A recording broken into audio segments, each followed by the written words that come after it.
श्री शिवाय नमस्तुभ्यम दोस्तों।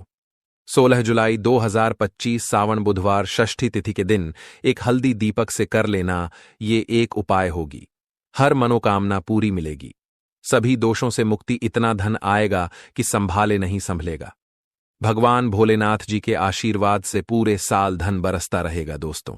जैसा कि आप सभी लोग जानते हैं कि 16 जुलाई को सावन बुधवार षष्ठी तिथि पड़ रहा है, इसीलिए यह दिन बहुत ही खास है। क्योंकि देखिए दोस्तों, गुरुजी ने कहा है कि जब भी सावन बुधवार षष्ठी तिथि पड़े तो आपको सिर्फ और सिर्फ एक हल्दी दीपक वाला उपाय करना चाहिए। यह उपाय इतना खास है कि अगर आपने सही मुहूर्त पर सही क्रिया अनुसार एक हल्दी दीपक वाला उपाय कर लिया, जो प्राचीन काल के समय का महा उपाय है, तो मान के चलिए दोस्तों, भगवान भोलेनाथ जी के आशीर्वाद से आपके जीवन का कितना ही बड़ा दुख हो, उससे आपको मुक्ति मिल जाएगी। आपकी कोई भी मनोकामना हो। मान लीजिए आप नौकरी की तैयारी कर रहे थे, आपकी नौकरी लग जाएगी। आपका बंद पड़ा व्यापार चल पड़ेगा।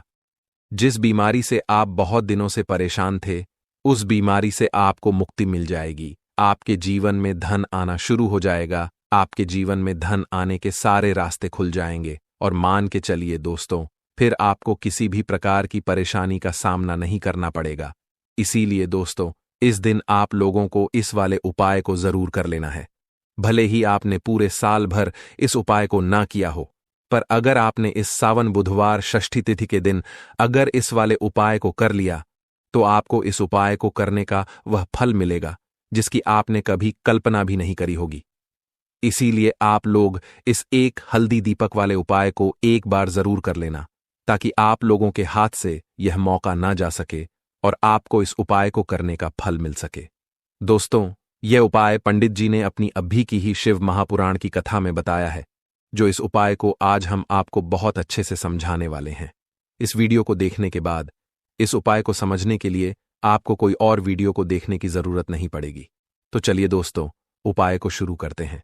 उससे पहले, हे भगवान भोलेनाथ, आपके इस वीडियो को जो भी लाइक और चैनल को सब्सक्राइब करें, उसके जीवन में कभी दुख दर्द मत आने देना। साथ ही साथ कमेंट बॉक्स में 5 ओम नमः शिवाय जरूर लिखे, ताकि भगवान भोलेनाथ जी की कृपा आप सभी को प्राप्त हो सके।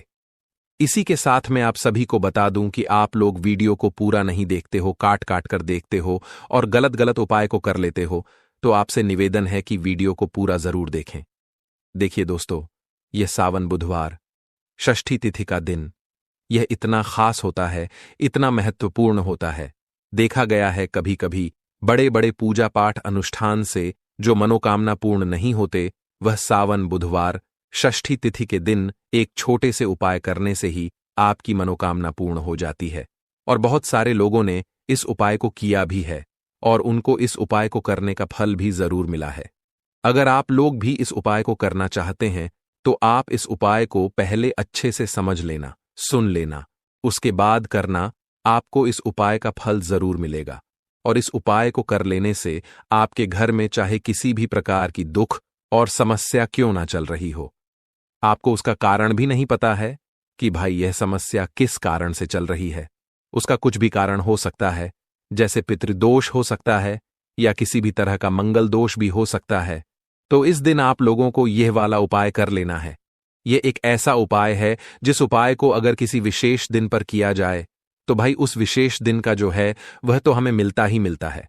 पर हमने उस दिन पर इस एक हल्दी दीपक वाले उपाय को किया है, तो हमें उससे भी बड़ा फल मिलता है, और फल बहुत जल्दी मिलता है, क्योंकि आप इस उपाय को बहुत ही बड़े और विशेष दिन पर कर रहे हो।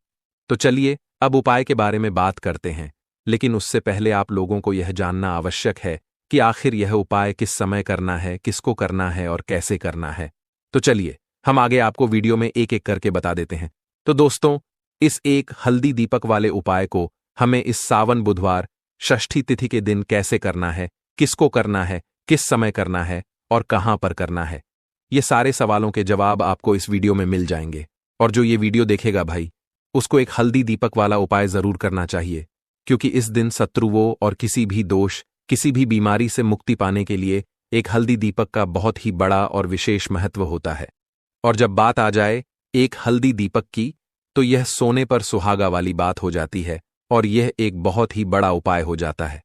अब दोस्तों, इस एक हल्दी दीपक वाले उपाय को आखिर करना किसको है, सबसे पहले हम लोग वह बात जान लेते हैं। तो देखो, घर की जो बड़ी माताएं बहनें होती हैं, उन माताओं बहनों में से कोई भी एक बड़ी माता बहन इस वाले उपाय को कर सकती है।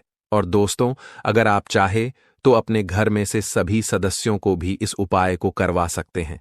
अगर किसी व्यक्ति की खुद की कोई मनोकामना है, खुद की कोई दुख और परेशानी है जो कि वह अपने लिए ही करना चाहता है, इस वाले उपाय को तो वह खुद अपने लिए भी कर सकता है। बाकी अगर कोई घर में से ऐसा है जो कि अपने पूरे घर परिवार की सुख और शांति के लिए यह वाला उपाय करना चाहता है, तो भाई वह भी कर सकता है। उसमें भी कोई दिक्कत वाली बात नहीं है। कहने का मतलब यह है कि इस उपाय को हर एक सदस्य भी कर सकता है और पूरे घर परिवार के सदस्य के लिए घर की बड़ी माताओं बहनों में से कोई एक माता बहन भी कर सकती है। माताएं बहनें अगर घर में उपस्थित ना हो या वह यह वाला उपाय ना कर पा रही हो, तो फिर घर का कोई बड़ा सदस्य भी इस एक हल्दी दीपक वाले उपाय को कर सकता है, चाहे फिर वह पुरुष ही क्यों ना हो। उसमें कोई भी दिक्कत वाली बात नहीं है। अब दोस्तों, एक हल्दी दीपक वाले उपाय को हमें करना कहां पर है? देखो, इस उपाय को हमें मंदिर में ही करना है। बहुत सारे लोग प्रश्न करते हैं, हर एक उपाय को करते समय क्या हम इस उपाय को घर पर या मंदिर में कर सकते हैं?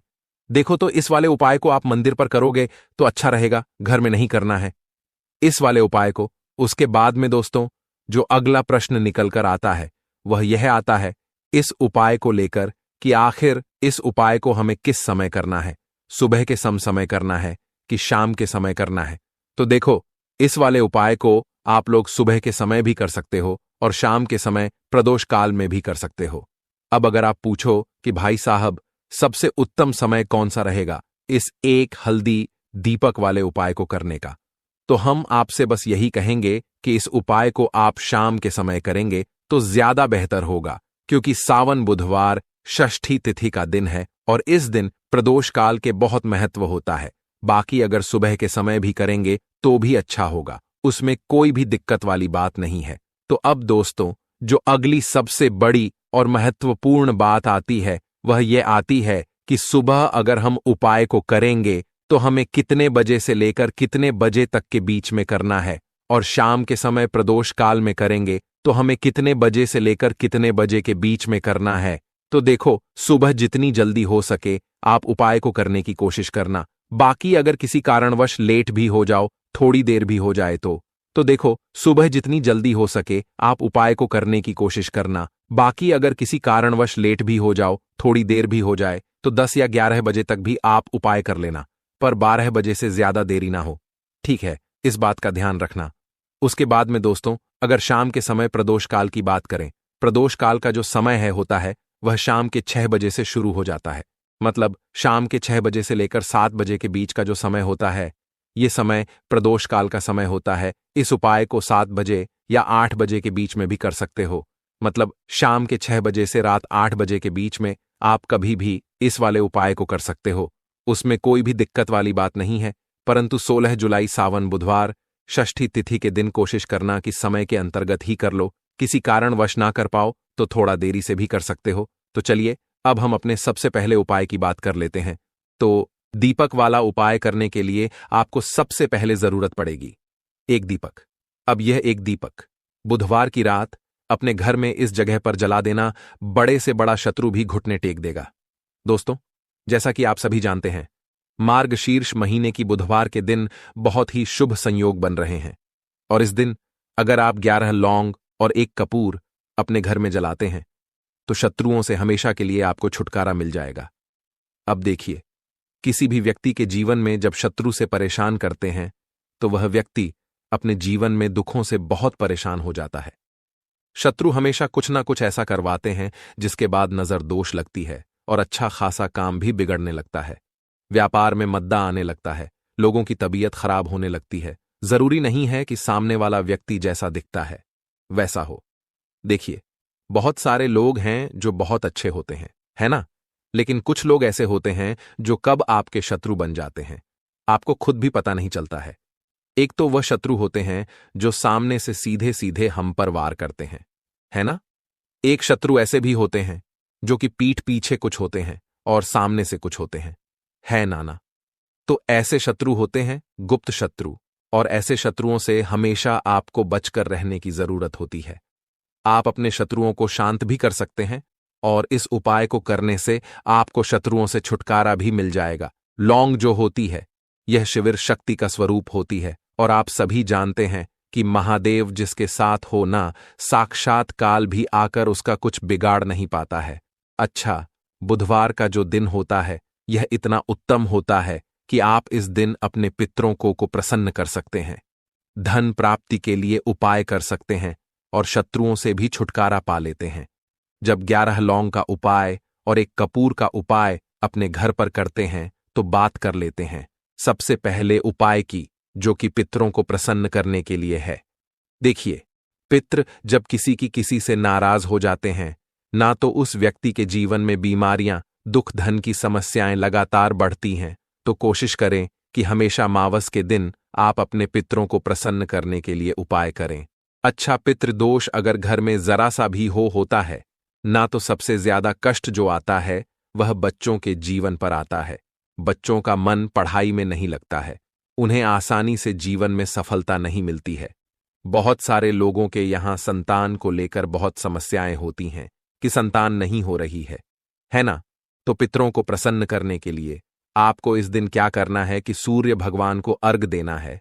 तो थोड़ा सा तांबे का लौटा अगर हो तो तांबे के लौटे में जल भर ले, वरना किसी भी लौटे में आप जल लें। उसके अंदर आपको क्या करना है, थोड़े से अक्षत के दाने डालने हैं, थोड़े से चावल के दाने, थोड़ी सी किसरी डाल ले, अगर लाल फूल है तो लाल फूल डाल लें, और सूर्य भगवान को अर्घ दें। अगर भी आप जल चढ़ा देते हैं, अर्घ दे देते हैं, तब भी आपके घर से पितृदोष दूर होता है। तो जब भी आप बुधवार के दिन सूर्य भगवान को अर्घ देते हैं, इससे आपके पितृ प्रसन्न होते हैं। साथ ही साथ अगर आप कर सकते हैं तो पीपल का जो पेड़ होता है, इसमें भी हमारे पितरों का वास माना जाता है।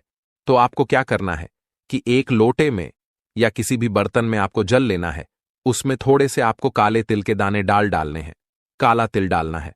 साथ ही साथ आपको क्या करना है, थोड़े से मिश्री के दाने डालने हैं, गुड़ भी आप यहां पर डाल सकते हैं।